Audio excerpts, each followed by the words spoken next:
मिनश्शैतानिर्रजीम बिस्मिल्लाहिर्रहमानिर्रहीम। दोस्तों, जैसा कि हम अपने पिछले वीडियोस में बता चुके हैं कि पोर्नोग्राफी एक बहुत बड़ी बीमारी है जिसका जहर बहुत खतरनाक है और इसका तोड़ आज तक दरियाफ्त ना हो सका। बहुत से लोगों के रवैये और अंदाज़े ज़िंदगी इसी की बदौलत जिनसी खुदगर्जी की भेंट चढ़ गए। हम लोग अक्सर सोचते हैं कि आखिरकार ये खेल शुरू कब से हुआ और इसका तारीखी पस मंज़र क्या है और इसके वजूद में आने की क्या वजह थी। वैसे तो पोर्नोग्राफी की तारीख कदीमी मिस्री दौर से भी पुरानी है, या यूं कहें कि तमाम तहजीबों से पहले से इसका वजूद था, क्योंकि आज के दौर में भी रॉक आर्ट के नाम पर कदीम पोर्नोग्राफी कार्ड के नमूने दरियाफ्त हुए हैं। मगर इस नासूर खेल का बाकायदा तौर पर आगाज सुल्तान सलाहुद्दीन अय्यूबी रहमतुल्लाह अलैह के दौर में हुआ।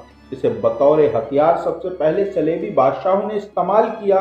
हुआ कुछ यूं था कि सलेबी हर मैदान में मुसलमानों के हाथों शिकस्त खाकर बहुत ज्यादा परेशान हो गए थे। इस्लामी मुजाहिदीन सलेबी और मुत्तहिदा फौजों पर भारी पड़ रहे थे। सलेबी सोच का दायरा उस वक्त बदला जब 1.5 लाख मुसलमानों ने बहराए ओकिनूस के साहिलों पर 15 लाख सलेबी जंगजुओं की लाशों का ढेर लगा दिया। इस मौके पर मुत्तहिदा सलेबी फौजों का बादशाह रोनाल्ड फूट फूट कर रोया और इसी के साथ एक बड़ी मीटिंग को बुलाया गया। इस मीटिंग में मुसलमान और सलेबी फौजों का मुवाजना किया गया।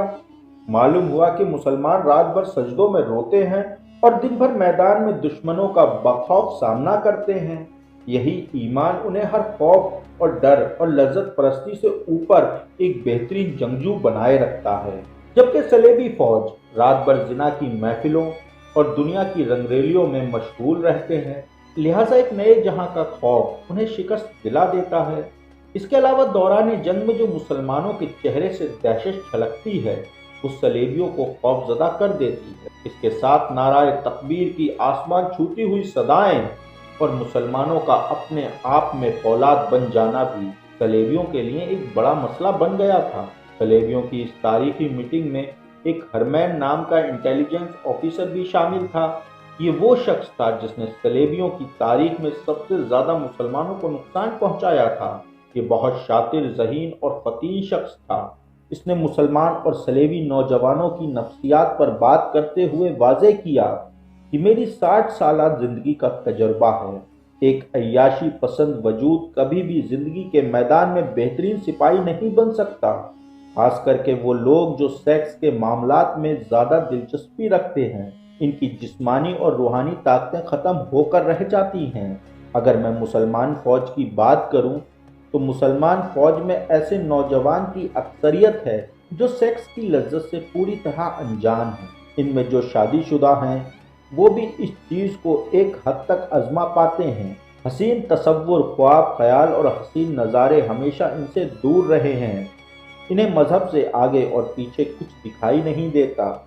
लिहाजा अगर हम इनमें जिनसी भूख को पैदा कर दें तो इनकी सोच और नज़रियात को कमज़ोर किया जा सकता है।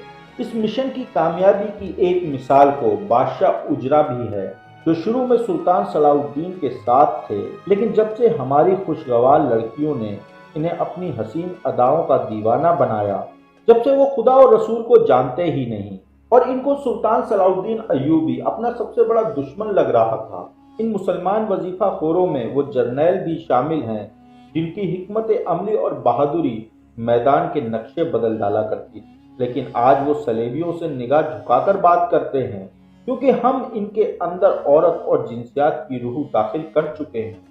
अगर यही हरबा पूरी मुसलमान फौज पर आजमाया जाए तो मुझे यकीन है कि हम जरूर कामयाब होंगे, क्योंकि मुसलमान नौजवानों के लिए ये एकदम नई चीज होगी और वो इस चीज के लिए जुनूनी हो सकते हैं।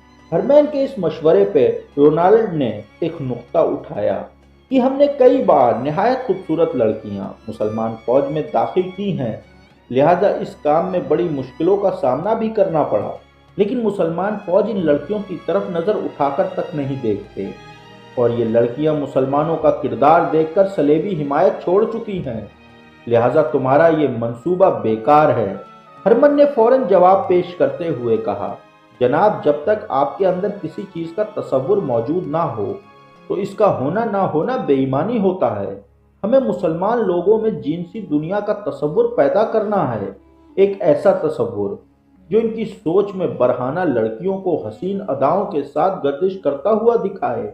اس کے بعد وہ خود کو ہماری شفقت کے حوالے کر دیں گے، کیونکہ یہ ہماری ایجاد ہوگی۔ یہی وہ واحد طریقہ ہے جس سے ہم مسلمانوں کو ہرا سکتے ہیں۔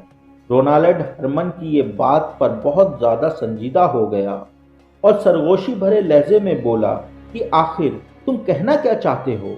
ہرمن نے نہایت ہی شاطرانہ انداز میں تاریخ کا سب سے خطرناک اور بھیانک منصوبہ رونالڈ کے سامنے پیش کیا۔ دنیا کے سامنے یہ منصوبہ آج پورنوگرافی کے نام سے پہچانا گیا۔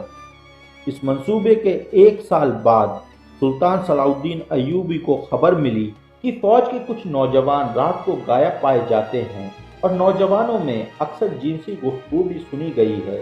صلاح الدین ایوبی نے اس بات کو کافی سنجیدگی سے لیا اور رات کو بھیس بدل کر ان کا پیچھا کیا۔ میں یہاں آپ کو یہ بات بھی بتاتا چلوں کہ سلطان خود بھیس بدلنے اور آواز بدلنے کے ماہر تھے۔ تاریخ میں کئی بار دوسری شخصیات کے روپ میں دشمن سے ملاقات کی روایتیں بھی موجود ہیں، یہاں تک کہ جنگ میں ہار جانے کے بعد صلیبی اعلیٰ افسران کو صلاح الدین ایوبی کے سامنے پیش کیا گیا۔ سلطان نے ایک افسر سے پوچھا، آج جس شخص نے تم کو کہا تھا کہ میں ایوبی کو اس کی سانسوں کی مہک سے پہچان سکتا ہوں، تو بتاؤ وہ شخص کون تھا؟ صلیبی افسر بولا کہ حضور وہ ایک عربی تاجر تھا جس کی غلط بیانی نے ہمیں آج آپ کے سامنے لا کر کھڑا کر دیا ہے۔ سلطان صلاح الدین ایوبی نے مسکراتے ہوئے کہا، وہ میں خود تھا۔ وہ حیرت زدہ سلطان کا چہرہ تاکتا رہ گیا۔ دوستو، فوجی نوجوانوں کی ان عجیب حرکتوں کی وجہ سے سلطان صلاح الدین ایوبی ان کے پیچھے گئے تو معلوم ہوا کہ کیمپ سے ذرا دور کے فاصلے پر ایک قافلہ رکا ہوا ہے جو بظاہر تو مسلمان ہے، لیکن ان کے پاس فحش تصاویر کے کچھ نمونے موجود ہیں۔ جب سلطان نے وہ تصاویر دیکھی تو دنگ رہ گئے، کیونکہ ان تصاویر میں ایسی فحش منظر کشی کی گئی تھی کوئی بھی نوجوان سیکس کے لیے جنونی ہو سکتا تھا۔ اسی دوران سلطان کو دمشق اور مصر کے دیگر شہروں سے بھی یہ خبر ملی کہ شہر میں فحش تصاویر کے کوبہ خانے کھل گئے ہیں جہاں جنسی منظر کشی کی تصویریں دکھائی جا رہی ہیں۔ ان نوجوانوں کو جنسیات کی باقاعدہ تعلیم دی جا رہی ہے۔ ساتھ ہی یہ بھی دیکھا کہ مسلمان نوجوان بڑی ہی تیزی سے برائی کی طرف مائل ہو رہے ہیں۔ سلطان نے اس کے بعد فوری طور پر جنگ کی پیش قدمی کو روکا اور اس پھیلتے ہوئے ناسور کے خلاف مورچہ کھول دیا۔ اس حوالے سے سلطان صلاح الدین ایوبی نے ایک تاریخی تقریر میں کہا تھا، مسلمان سن لو، ہر قوم کی طاقت اس کا اچھا اور برا کردار ہوا کرتا ہے۔ دشمن ہماری اصل طاقت کا اندازہ لگا چکا ہے، اب وہ سامنے کی جنگ کبھی نہیں کرے گا، اس لیے اب دشمن ہمارے قومی کردار پر حملہ ور ہوا ہے، کیونکہ ضروری نہیں کہ جنگ میدانوں میں ہو، جنگ سوچ اور رویوں کی بھی ہوا کرتی ہے۔ جو قوم اس پر غالب آ جاتی ہے اسے فتح حاصل ہوتی ہے۔ دوستو، صلیبی انٹیلیجنس افسر ہرمن ایک بہت ذہین اور شاطر انسان تھا۔ اگر آپ پوری تاریخ کا مطالعہ کریں تو یہ شخص پوری تاریخ میں چھایا ہوا نظر آئے۔ جب صلیبی ہمت ہار چکے تھے تو اس شخص نے ان میں پھر سے ہمت ڈال دی اور اسی کے منصوبے پر عمل کرتے ہوئے دنیا کے مشہور مشاور اور منظر نگاروں کو منہ مانگی قیمتوں پر خریدا گیا۔ ان سے ایسی فحش منظر کشی کروائی گئی کہ نظر ہٹانا مشکل ہو جاتا تھا۔ وہ شے جس پر لوگ ایک حد تک سوچا کرتے تھے پھر اس پر بے حد سوچنے لگے۔